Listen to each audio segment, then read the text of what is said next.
Hello, this is Katie. Welcome back to my channel. I'm going to be using the Happy Haunting set from My Favorite Things. I haven't actually used this yet. It's got a witch, a Frankenstein, a cat girl, and a superhero. So I'm going to be using the witch, the Frankenstein, and the cat girl and the sentiments that I pointed out. I have these tag dies. I believe they're cat scrappiness. And I cut out 3 of them on my Michaels 110-pound cardstock. And then I cut out 3 more out of the Booville paper pad in 3 colors that I thought would go good with each little kid there. And then the Lil Inker Designs, this background, I just love how that made that look. So I also ran that through the die cutter. It's more of an embosser than a die cutter. It doesn't really cut out. It just kind of puts cuts in the paper, but I thought it looked really cool. So I ran that through also to make that design. And then my tape runner decided to have the tape on backwards most of the way through. So I just replaced the whole reel of tape. That happens a lot with this ATG gun, unfortunately, but we just live with it. I'm hoping this video is not too long. I think I ended up recording more than I needed to, or it just took longer than I thought it would. And I was hoping my phone wouldn't split it up into 2 pieces, so it didn't, so that's good. This is, I have not mentioned, Freestyle Friday, if you can't tell by the thumbnail. I decided to make some really cute tags because I wanted to case a card that I saw recently that was using the Pretty Pink Posh Boo stamp set with the big Boo letters, B-O-O, and the Halloween images as well. And I forgot I never bought that set. I was like frantically looking for it, and I have no idea why I didn't. I guess I just didn't want it at the time. And then I had purchased a number of Pretty Pink Posh sets since then, and then still never bought it. I don't know what's wrong with me, but I'm going to have to buy that this year, I think, because I don't know what I was thinking. And I'll go like search my email to make sure I haven't purchased something, because I save all my order emails and stuff like that. And I couldn't find it anywhere, and I must not have bought it. So I'm hoping I didn't buy it and then lose it. I'm pretty sure I just didn't buy it, but that's okay. I'm using my Tri-Blend markers. And I do go out of the lines a couple times just because these are the nib tip and they're not too detailed. I just learned, somebody informed me through Instagram, that Tri-Blends came out with brush tip Tri-Blends, and they're like silver or gray, the whole barrel. Like these ones are black. Why? Anyway. I'm not buying them. I think they're just as expensive. I don't think they're more expensive, which is odd, but they're just as expensive as the Tri-Blends. So if you haven't got the Tri-Blends yet and you want a brush tip Tri-Blend, maybe look into those. I don't really know where to find them. I watched a video from the Home Shopping Network, which is obnoxious to me that craft supplies are sold on the Home Shopping Network. I think the Home Shopping Network is awful.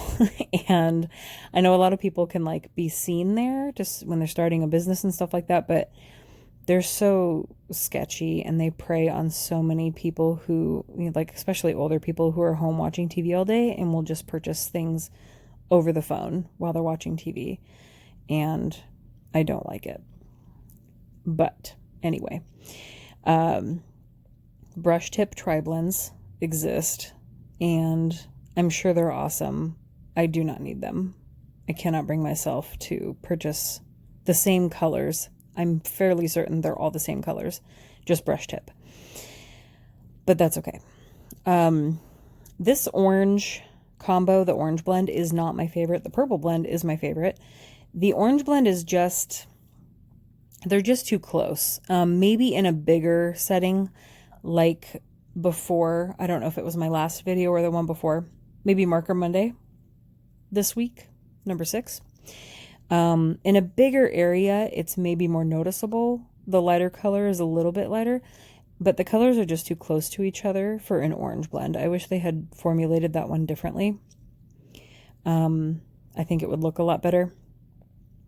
And sometimes when I run this lightest purple color over the darker areas too much, I can kind of bleed it out and it kind of looks a little silly. So I try not to blend too much, but I just end up doing it anyway.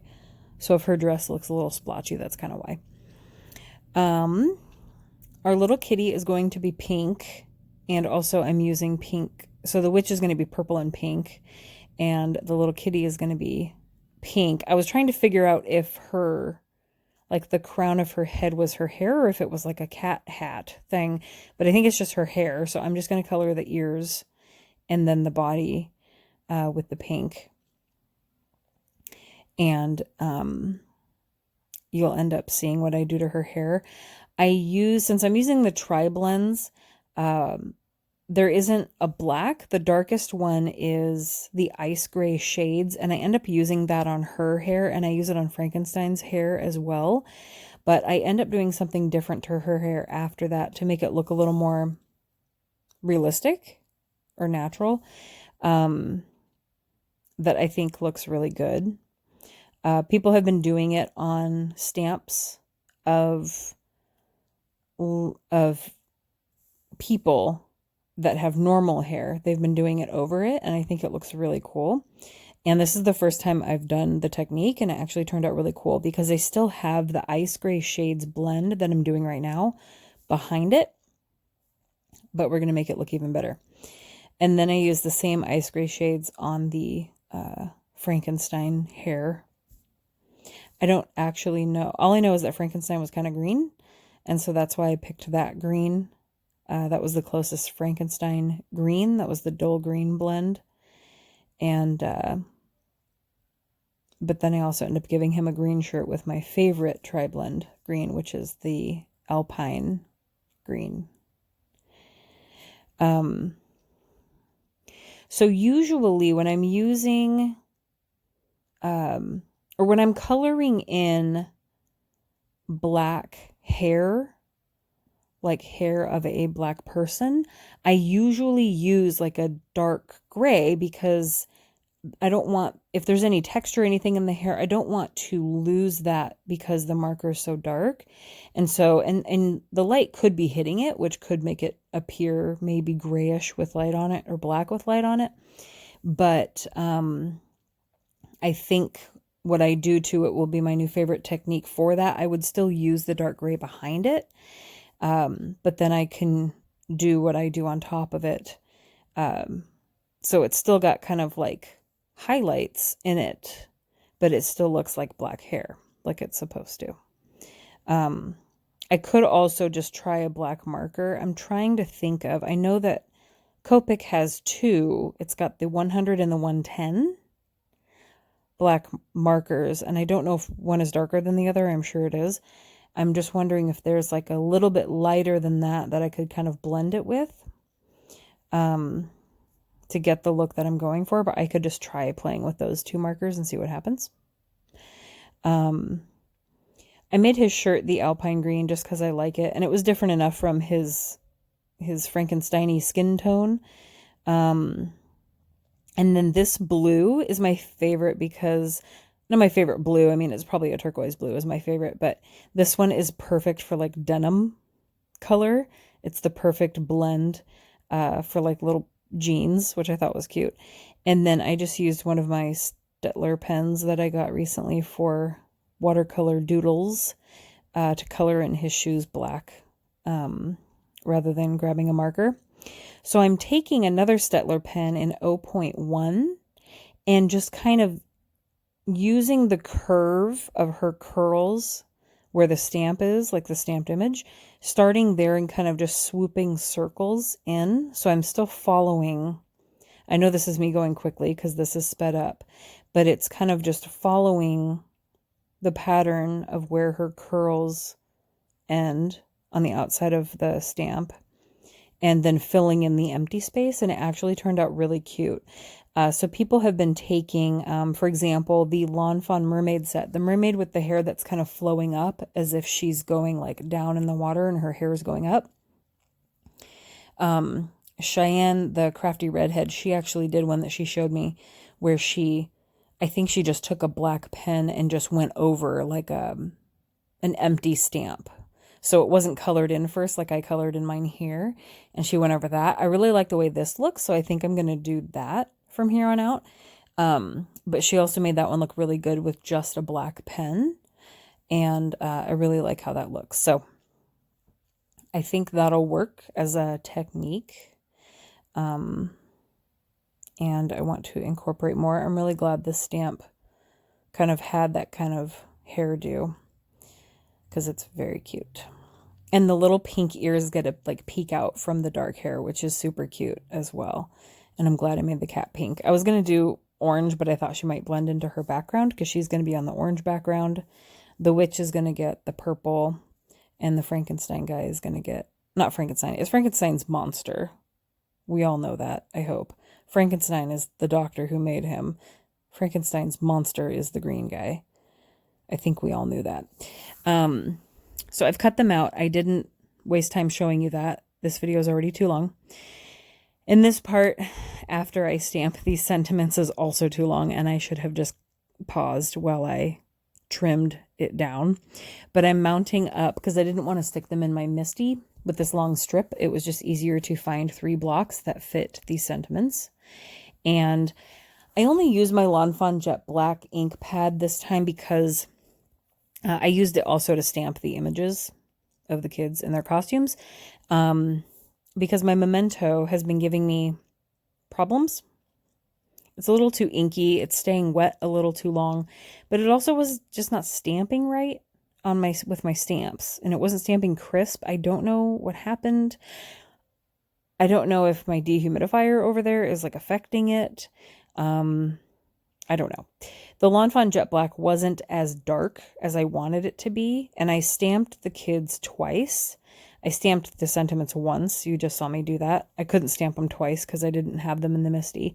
But it's just not as dark as I would like. It's crisp enough for me, but I was hoping that it would be a little bit darker. I think I've used up some of the jet black, and so it's not as dark as it was when I first got it. I think someone has told me the Gina K amalgam ink is the best, but they also said good luck finding any. So I don't know what that means. If you have a favorite Copic friendly black ink, feel free to let me know down below. If you have a favorite Copic and watercolor, like water friendly black ink, that's a combo of the two and actually functions with both equally fine, also feel free to let me know down below, because I'm always looking for the best black ink I could be using. I am using my backwards square punch trick to make banner ends because I don't want to cut them manually. And ever since I learned this, I have never cut a banner with my scissors. It makes it so much easier. So I thought I lost my tweezers, and then I found them. And I am, again, going to try to unplug a glue that has been clogged for weeks. So we're going to put that one back, and then we're going to get one that works. Excuse me. And mount up or glue down our little witch and her little purple bag. The other two have the orange pumpkins. I wish I had made the kitty cat's pumpkin pink to match her outfit. I think that would be really cute, but I didn't. I suppose I could stamp and color another one and either just put it over the other one or peel up the other one.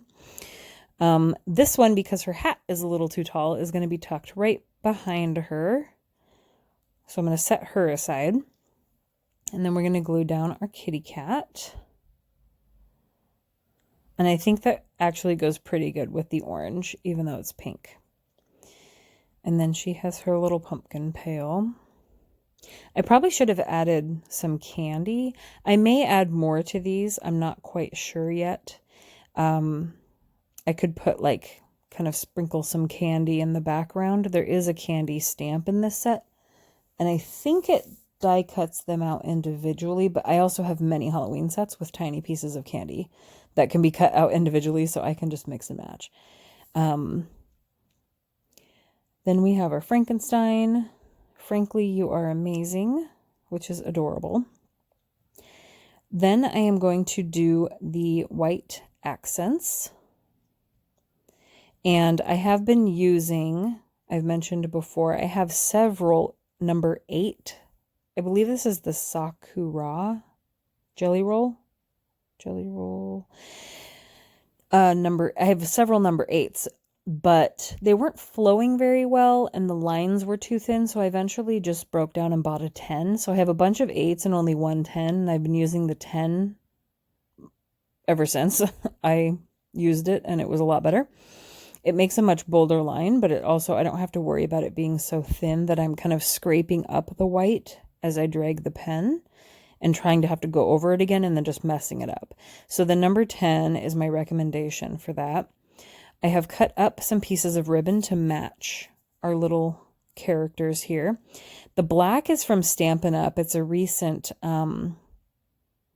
it's called, not Oregon.